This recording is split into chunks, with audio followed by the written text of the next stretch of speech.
মুসলমানদের ৫৭টা রাষ্ট্র, তার মধ্যে ২-১টা বাদে আর সবাই ইরানের বিপক্ষে, প্রকাশ্যে গোপনে মোনাফেকের বেশ ধরে, উপরে লেবাস পোশাক এত সুন্দর দেখলে মনে হয় যে হুজুর, পিসাব, কেবলা, কামেল, কিন্তু ভিতরে সব নেফাক, মুনাফেকি, ইহুদি খ্রিস্টানদের সাথে বন্ধুত্ব। কোরআনে আল্লাহ পরিষ্কার ভাষায় বলেছেন যে ইহুদি খ্রিস্টানদের সাথে বন্ধুত্ব করো না, যে করবে সে তাদের মধ্যে গণ্য। এই কথা স্পষ্ট থাকা পরেও মুসলমানরা তাদের রাষ্ট্রতন্ত্র ঠিক রাখার জন্য, তারা এই দুনিয়ায় সুখ ভোগ করার জন্য তারা আজকে ইরানের ধ্বংস তারা কামনা করছে। তার একটাই কারণ যে সমস্ত মুসলমানদের পিসাব হলো আমেরিকা, ইহুদি খ্রিস্টান, আর ইরান তাদেরকে পিসাব মানছে না।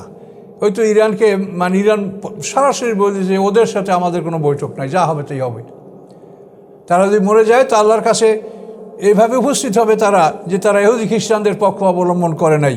আর আমরা অন্যান্য মুসলমানরা যারা চেহারা দেখলে মানে হুজুর, কামেল, কিন্তু এরা যখন হাসর ময়দান উঠবে তখন ইহুদি খ্রিস্টানদের সাথেই তাদের হাসর হবে, যেহেতু আল্লাহ পরিষ্কার বলেছেন অমাইয়া তাআল্লাহু মিনকুম ফাইন্নাহু মিনহুম, তোমাদের মধ্যে যে কেউ তাদের সাথে বন্ধুত্ব করবে সে তাদের মধ্যেই গণ্য, অর্থাৎ সে ইহুদি খ্রিস্টান, সে মুসলমান না।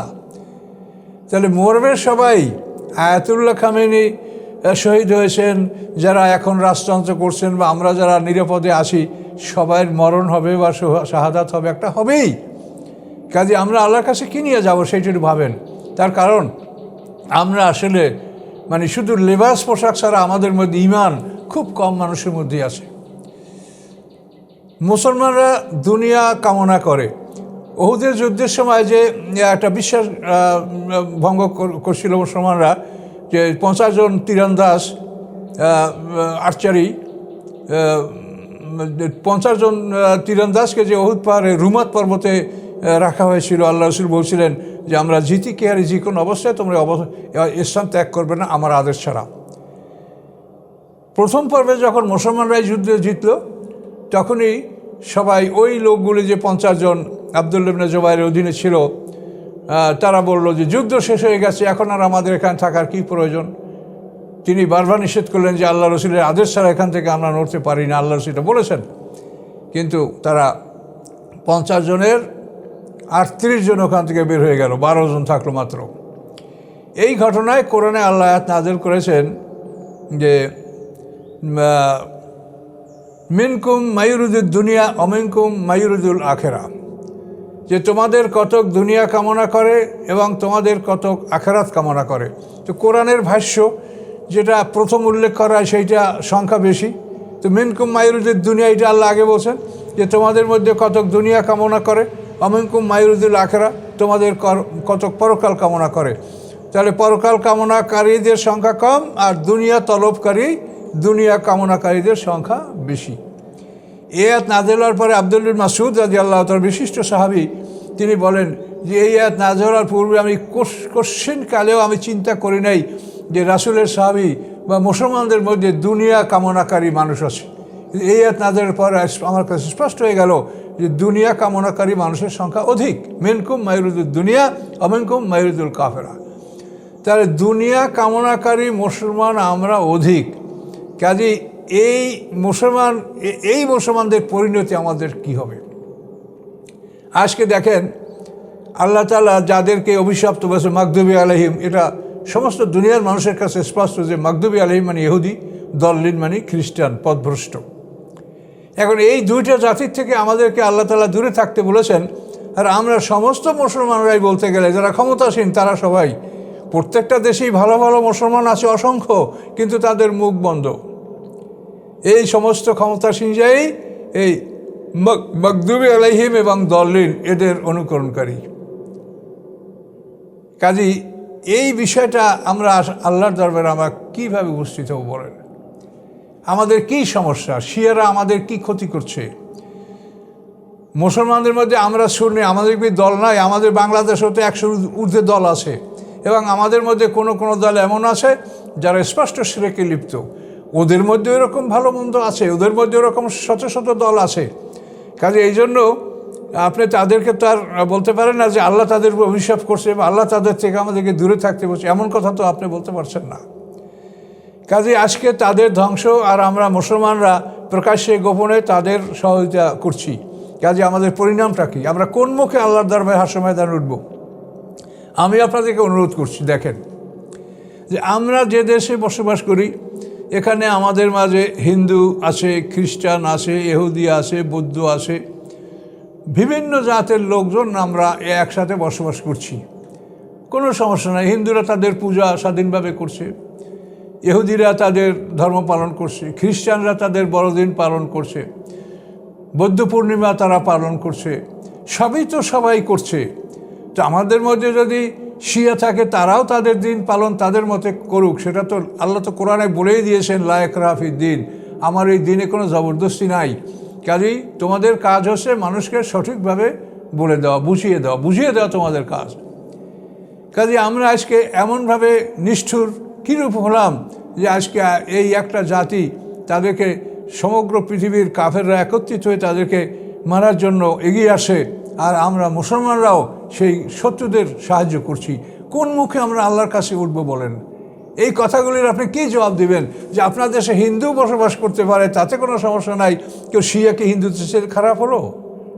যে শিয়া দুনিয়াতে থাকতে পারবে না, তাদের দেশ থাকবে না, রাষ্ট্র থাকবে না, তাদেরকে একেবারে নির্মূল করা হবে, এই ধরনের চিন্তাভাবনা আপনারা মুসলমানরা কি করে করলেন? আমি এই জন্য সবাইকে বলি, শিয়া ভাইদেরকে বলি যে আপনারাও বিনয়ী হন, নম্র হন, আমরাও নম্র হই, এবং আমরা সহাবস্থানের কথা চিন্তা করি।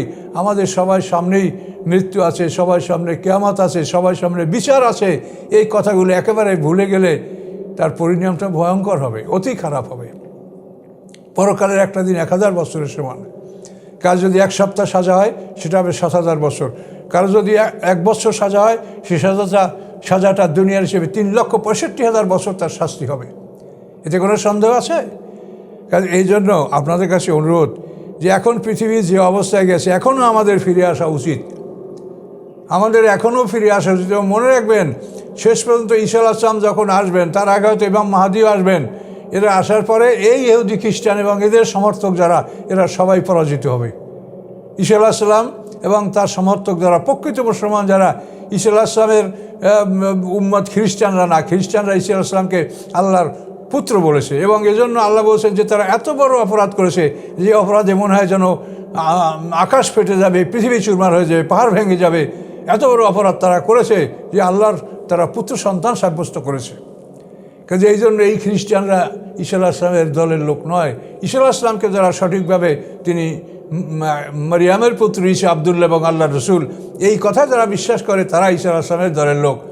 এবং এ কথা আল্লাহর কোরআনের কথা যে ঈসা আলাইহিস সালামকে আল্লাহ তাআলা যখন আকাশে তুলে নিয়েছেন, তখন আল্লাহ প্রতিশ্রুতি দিয়েছেন, ও জাইলুল্লাযীনা ইত্তাবাউকা ফাওকাল্লাযীনা কাফারু ইলা ইয়াউমিল কিয়ামা, যে হে ঈসা, তোমার অনুসারী যারা হবে কিয়ামত পর্যন্ত আমি তাদেরকে কাফেরদের উপরে রাখবো। তো কাফের হলো যারা তাকে আল্লাহর পুত্র বলে, তারা কাফের। ইহুদিরা তো ঈসা আলাইহিস সালামকে জারজ বলে, তার মাকে জেনাকারী বলে, নাউজুবিল্লাহ। কাজে এই কাফের ইহুদি খ্রিস্টান এদের উপরে ঈসা আলাইহিস সালামকে আল্লাহ বিজয় দান করবেন, এবং তার সাথে পৃথিবীর খাঁটি মুসলমানরা থাকবে। পৃথিবীর সব দেশে খাঁটি মুসলমান আছে, কিন্তু তারা ঘাপটি মেরে আসে, তারা মুখ খুলতে পারে না, কথা বলতে পারে না। তাহলেই তারা তাদের কিডন্যাপ হয়, তাদের হাইজ্যাক হয়, তাদেরকে হত্যা করা হয়, গুপ্ত হত্যা করা হয়, অ্যাসাসিনেশন করা হয়। এই বিভিন্ন কারণে মুসলমানরা চুপচাপ আছে, কিন্তু মুসলমান পৃথিবীতে আছে। কাজে ঈসা আলাইহিস সালামের আবির্ভাব যখন হবে, আর তার আগে যদি ইমাম মাহদী আলাইহিস সালামের আবির্ভাব ঘটে, তাহলে মুসলমানরা তাদের সাথে যোগদান করবে, এবং সমগ্র পৃথিবীতে আল্লাহর দিন প্রতিষ্ঠিত হবে। এবং এইভাবে ঈসা আলাইহিস সালাম 40 বছর পৃথিবী শাসন করবেন এবং বিবাহ করবেন, তার সন্তান হবে। তার ইন্তেকালের পরে মুসলমানদের ঈমান আস্তে আস্তে কমবে, তখন আল্লাহ তাআলা সমগ্র মুসলমানদের মৃত্যু কার্যকর করবেন, মুসলমানরা মরে যাবে। তারপরে পৃথিবীতে শুধু কাফেররা থাকবে। 100 বছর তারা পৃথিবীতে যেমন ইচ্ছে তেমন থাকবে। তারপর আল্লাহ তাআলা ইসরাফিলকে হুকুম দিবেন, সিংহার ফুৎকার হবে, কিয়ামত শুরু হবে, পৃথিবী ধ্বংস হবে। প্রথম সিংহার ফুৎকার 40 বছর, মাঝখানে বিরতি 40 বছর, দ্বিতীয় সিংহার ফুৎকার 40 বছর। এই 120 বছরে কিয়ামত সংঘটিত হবে, এবং হাশরের ময়দানে আমরা উঠব। বিচারের পরে সবাই আমরা আপন আপন ঠিকানায় যাব। কাজে এই সামান্য সময়ের জন্য পৃথিবীতে আমরা এমন জঘন্য কাজ কেন করছি? আমি আপনাদেরকে আবার অনুরোধ করছি যে আপনারা কোরআনের দিকে ফিরে তাকান। কোরআনে সব কিছু বলা আছে, কোরআনে কোনো কিছু বাকি রাখা হয় নাই। কাজে এইভাবে আমরা একটা মুসলিম জাতি, দুষ্কৃতি সবার মধ্যে আছে, অন্ধকার সবার মধ্যে আছে। কাজে এই জন্য তাদের ধ্বংসের জন্য আমরা ইহুদি খ্রিস্টানদের সাথে কোমর বেঁধে লেগেছি। এরা আল্লাহর দরবারে আমরা কি বলবো, কি বলার আছে? আপনি যতই মনে করেন, যতই সুখে থাকেন, আজরাইল আসলে কোনো এক সেকেন্ডও আপনি সময় পাবেন না, আমিও পাবো, আপনিও পাবেন না।